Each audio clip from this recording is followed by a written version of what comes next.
To Anand Parmar classes. दोस्तों अपन ने सिंधु घाटी सभ्यता जो है लगभग जो है इसके आखिरी में आ गए हैं अपन। आज अपन इस सिंधु घाटी सभ्यता को, हड़प्पा सभ्यता को खत्म कर देंगे, है ना। और इतना डीप में पढ़ लिया है कि आप लोग एमपीपीएससी की भी तैयारी कर रहे हो तो प्री और मेंस आप लोगों को आराम से निकलने से कोई नहीं रोक सकता, ठीक है। तो इतना ही पढ़ लेना, इतना भी बेड़ा पार हो जाएगा, इतना ही पढ़ लिया करो, है नहीं। ये सब पीछे पीछे नहीं भागना है। स्टूडेंट की प्रॉब्लम रहती है, यही दिक्कत है सबसे ज्यादा। उनकी कमी यही है, कई ये बुक ले ली, ये बुक ले ली, ये देखा इसमें ले लिया, इसमें ले लिया, प्रैक्टिस लगा ली। कोई सी भी बुक ले, एक बुक से पढ़ो, इसमें पढ़ो, मेरे नोट से पढ़ो, तो इससे काम चल जाएगा, है ना। उसके बाद भी कोई सी बुक लग रही है तो एक बुक लगी, एक कोई सी भी लो, सब में डाटा एक जैसा रहता है ना। तो मेरे ये जो वीडियो देख के अगर बुक लगाना तो कोई सी बुक पढ़िए आराम से, कोई दिक्कत नहीं, आराम से निकलेगा, बेफिक्र होकर रहिए, है ना। एक एक क्वेश्चन बनेगा, टेंशन नहीं लेने का, घबराना नहीं है। घबराओगे एग्जाम में तो आधा माइंड तो वही खत्म हो जाएगा, ठीक है। तो बिंदास पेपर तो निकलेगा ना।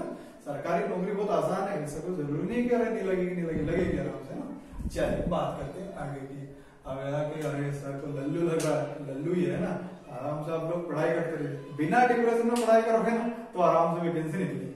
डिप्रेशन में आके करोगे तो आप लोग का जीवन का सत्यानाश हो जाएगा, ठीक है। सही बात है, ये सारी कहानी जो है ये सत्य घटनाओं पर आधारित है, क्लियर है बात। चलिए बात करते हैं।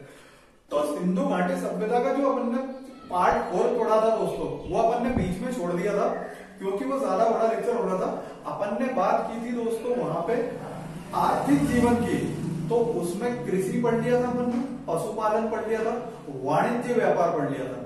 वाणिज्य व्यापार में अपने को पढ़ना था दोस्तों आयात निर्यात के, है ना, कि आयात निर्यात कहां से होता था, क्या होता था। तो जो आयात होता था वो चांदी का हुआ करता था और सीसा का हुआ करता था और टिन का हुआ करता था, है ना। परंतु एक और सबसे इंपोर्टेंट है लाजवर्द मणि। इसका अफगानिस्तान में एक जगह है, उस जगह का नाम है बदख्शा। क्या जगह का नाम है? बदख्शा। तो अफगानिस्तान के बदख्शा से दोस्तों लाजवर्द मणि का निर्यात, माफ कीजिएगा, आयात किया जाता था। और आयात की और दर क्या थी? चांदी, टिन और सीसा, ठीक है। तांबा कहां से प्राप्त हुआ था? तो राजस्थान के झुंझुनू जिले के, राजस्थान के झुंझुनू जिले की खेतड़ी की खान से, ठीक। सोना कहां से? तो सोना कर्नाटक के मैसूर, मैसूर बहुत फेमस है। ये एमपी पुलिस में क्वेश्चन भी आ चुका है कि मैसूर का टाइगर कौन है? तो टीपू सुल्तान, ठीक है। तो सोना जो है कर्नाटक के मैसूर जिले की हट्टी की खान से प्राप्त हुआ है, क्लियर थी बात। चल बात करते हैं दोस्तों निर्यात काय का होता था। तो निर्यात होता था हाथी के दांत का, होता था सीप का, और काय का होता था? कपास का निर्यात किया जाता था। आयात मतलब जो सामान अपन बाहर से बुलवाते हैं, और निर्यात मतलब जो अपन बेचते हैं अपने यहां से, ठीक। यातायात कैसे होता था? ये जल से भी होता था और थल से भी होता था। थल से कैसे होता था? तो मैंने आप लोगों को बताया है दोस्तों कि कांसे का रथ कहां से मिला है? दाइमाबाद से। दाइमाबाद कहां है दोस्तों? महाराष्ट्र में, ठीक है। तो बात करते हैं दोस्तों यातायात जो होता था वो आंतरिक व्यापार होता था, वो बैलगाड़ी से होता था, और जो बाह्य व्यापार होता था वो नाव से होता था। क्लियर है इतनी बात? कैसे होता था? नाव से, ठीक। चल आगे की बात करते हैं। नाव के अंकन की बात भी मैंने कही थी पिछले लेक्चर में ना, पढ़ लीजिएगा। चल तो कांसे की गाड़ी कहां से मिली है दोस्तों? हड़प्पा से और चनहूदड़ो से। कांसे की गाड़ी कहां से मिली है? हड़प्पा और चनहूदड़ो से। परंतु मैं कांसे का रथ की बात करूं तो वो दाइमाबाद से, ठीक। चल मोहनजोदड़ो से मुहर में अंकित नाव से मिला है, ठीक है। चलिए तो नाव का साक्ष्य कहां से मिला दोस्तों? जो मोहनजोदड़ो की मुहरें हुआ करती थी उनमें नाव का अंकन मिला हुआ है, ठीक। चलिए बंदरगाह कौन कौन से थे? बंदरगाह थे दोस्तों लोथल, एक था रंगपुर। लोथल और रंगपुर कहां है? गुजरात में है, ठीक। बालाकोट कहां है? बलूचिस्तान, पाकिस्तान में। सुतका गेंदौर भी पाकिस्तान में। एक था दोस्तों अलादीनो, इंपोर्टेंट नहीं है तो याद रखना। सबसे इंपोर्टेंट कौन सा था? लोथल था। सबसे इंपोर्टेंट बंदरगाह कौन सा था दोस्तों? लोथल। इसको एक बार और रिवाइज कर लेते हैं। आयात की दर कौन सी थी? चांदी, टिन, सीसा। एक लार्ज वर्धमणि का आयात किया जाता था, कहां से? अफगानिस्तान से। निर्यात की दर क्या थी दोस्तों? हाथी के दांत, सीप और कपास। उसके बाद में आगे की बात करूं दोस्तों, तो यातायात कैसे होता था? तो जल थल दोनों से होता था। थल से होता था बैलगाड़ी से। बैलगाड़ी में दोस्तों बात करते हैं कि हड़प्पा और चंदहुदड़ो से बैलगाड़ी के साक्ष्य मिले हैं। और बैलगाड़ी काय की थी? कांसे की गाड़ी थी। ठीक, कांसे का रथ कहां से मिला है? दायमाबाद से। मोहनजोदड़ो से जो मुहरें मिली है वहां पे नाव का अंकन हुआ है। ठीक, बंदरगाह कौन कौन से थे? तो लोथल था एक, उसके बाद एक रंगपुर था। लोथल था, एक रंगपुर था। उसके बाद बात करते हैं दोस्तों, एक बालाकोट था। तो लोथल और रंगपुर कहां थे? गुजरात में। बालाकोट कहां था दोस्तों? बालाकोट था कहां पे? बलूचिस्तान में। उसके बाद सुतका गेंडोर कहां था? सुतका गेंडोर पाकिस्तान में।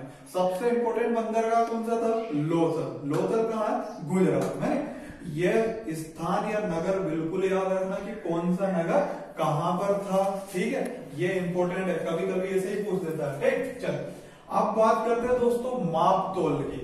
तो एक होता है माप, एक होता है तोल। ठीक है, तो माप की जो दर थी, मतलब माप कहां से होता था दोस्तों? सीप से। ठीक है, सीप कहां से मिली है?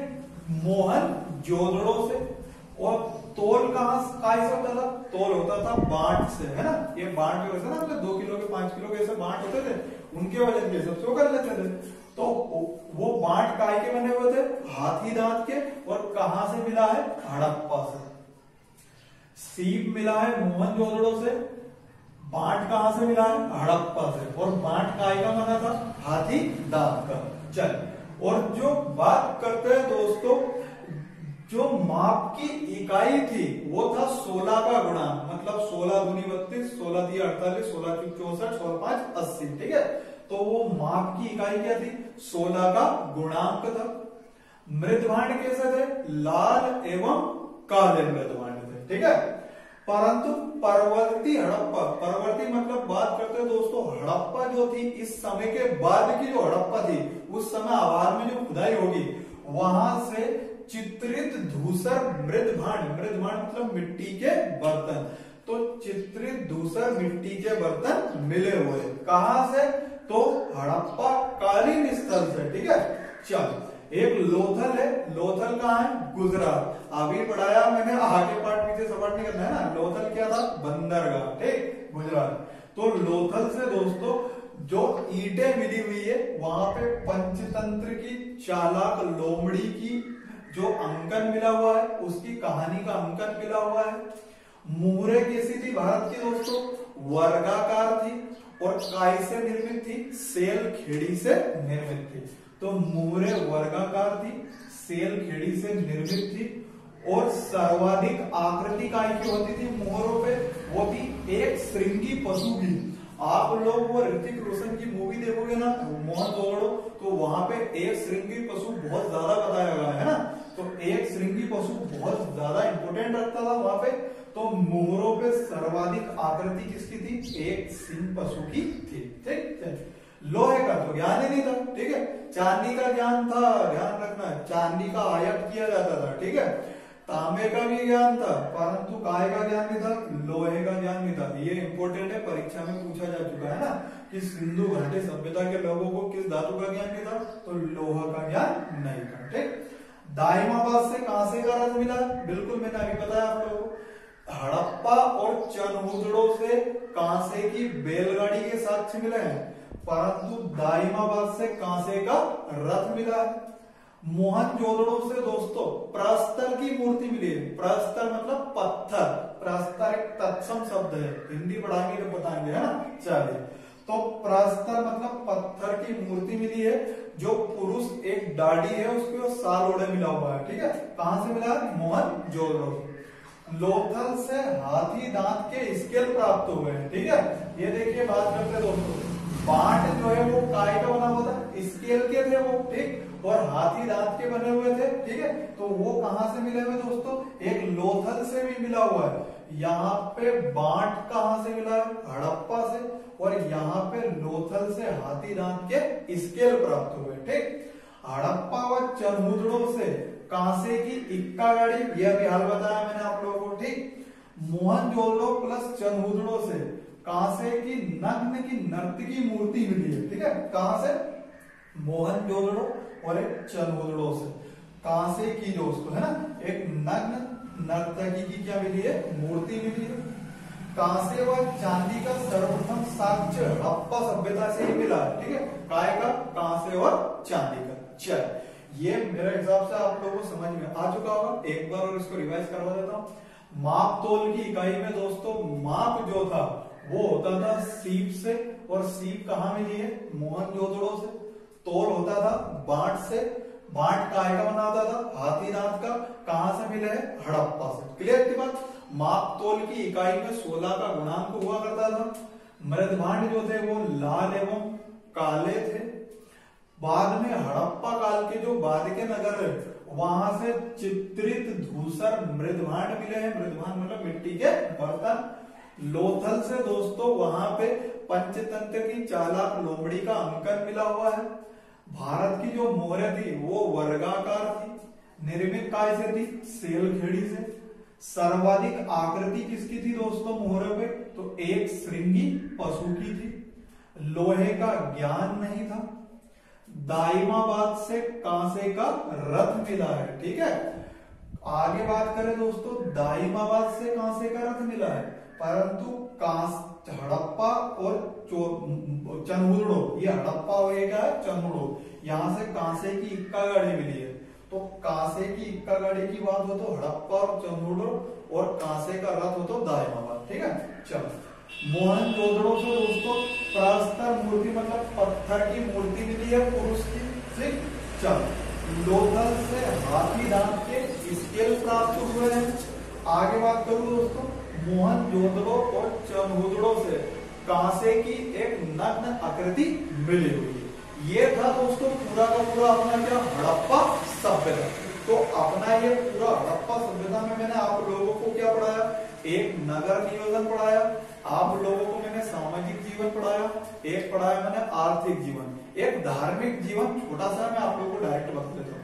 धार्मिक जीवन में दोस्तों वो सूर्य पूजा करते थे, वृक्ष की पूजा करते थे और अग्नि पूजा करते थे। अग्नि के कुंड हुआ करते थे, और अग्नि कुंड के साक्ष्य इंपोर्टेंट है। कहां से मिले हैं? तो कालीबंगा और लोथल से मिले हुए। क्लियर थी बात? तो यह याद रखना, परीक्षा में पूछा गया है कि अग्नि कुंड के साक्ष्य कहां से मिले हैं? तो कालीबंगा और लोथल से। क्लियर थी बात? चल, अब बात करते हैं दोस्तों, ये हुआ पूरा का पूरा अपना हड़प्पा सभ्यता। मैंने आप लोगों को पूरा बेसिक से हाई लेवल पूरा डीप में पढ़ाया है। इसको पढ़ लेना आप लोग। मेरे हिसाब से तो आप लोगों के क्वेश्चन बाहर नहीं जाएंगे। ठीक है, अभी आप लोग पॉसिबल नहीं है दोस्तों। अभी प्रोजेक्टर में आप लोगों के लिए प्रोजेक्टर ला रहा हूं, तो प्रोजेक्टर आ जाएगा। उसके बाद मैं आप लोगों को जैसे हड़प्पा सभ्यता पढ़ाया तो उसके कम से कम 100 क्वेश्चन करवाऊंगा। वैदिक काल पढ़ाया तो उसके 100 क्वेश्चन करवाऊंगा। घड़ी कैलेंडर पढ़ाया तो उसके 100 क्वेश्चन करवाऊंगा ना। सबके 100 क्वेश्चन लेके आऊंगा, आप बेफिक्र रहिए।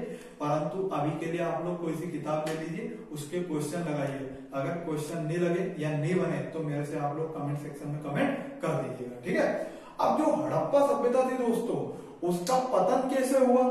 इतनी अच्छा नगर नियोजन था, लोग अच्छे से रहते थे, घर पक्की ईंटों के बने हुए थे, आंगन जो है वो कच्ची ईंटों से बने हुए थे, सड़कें जो है समकोण पर मिलती थी। तो इसका पतन कैसे हुआ? तो पतन जो है दोस्तों, इसके बहुत सारे मत हैं, परंतु अपने को इतना पढ़ना नहीं है, परीक्षा में भी नहीं आता। सबसे इंपोर्टेंट जो मत है वो है दोस्तों, ये बोलते हैं कि आप लोगों मूवी देखना, मैं बार बार बोल रहा हूँ, मोहनजोदड़ो मूवी देखना, उससे पूरा क्लियर आप लोगों को समझ में आ जाएगा ना। तो 30-40% हड़प्पा सभ्यता तो उसी से क्लियर हो जाएगा आप लोगों को। तो उसमें भी आखिरी में बाढ़ आई थी, और सबसे सर्वाधिक मान्य मत बाढ़ का ही है। और बाढ़ का मत किसका था दोस्तों? जॉन मार्शल का था। जॉन मार्शल एक व्यक्ति थे, आप लोग बात करते हैं तो जॉन मार्शल जो है दोस्तों, उन्होंने बोला था कि एक हड़प्पा सभ्यता में बाढ़ आई थी और उससे पूरी हड़प्पा सभ्यता बह गई। उसमें चनहूदड़ो की बात करी थी एक दोस्तों, किसने? मेके ने चंद्रगुड़ो की बात करी थी और एस.आर. राव ने काय की बात करी थी, लोथल की बात करी थी। अपने को सबसे ज्यादा याद रखना जॉन मार्शल, और जॉन मार्शल का ये मत था दोस्तों कि हड़प्पा सभ्यता में बाढ़ आने से वो सभ्यता खत्म हो गई थी, उसका पतन हो गया था। ठीक है, तो दोस्तों ये जो हुआ ये अपना हुआ हड़प्पा सभ्यता। क्लियर है इतनी बात, ये समझ में आया होगा। इसके क्वेश्चन लगाइए किसी भी बुक से। ठीक है, अगर वीडियो अच्छा लगे तो लाइक और सब्सक्राइब कर दीजिए। इसके बाद जो आएगा अपना वैदिक काल आएगा। ठीक है, क्लियर इतनी बात। Thank you.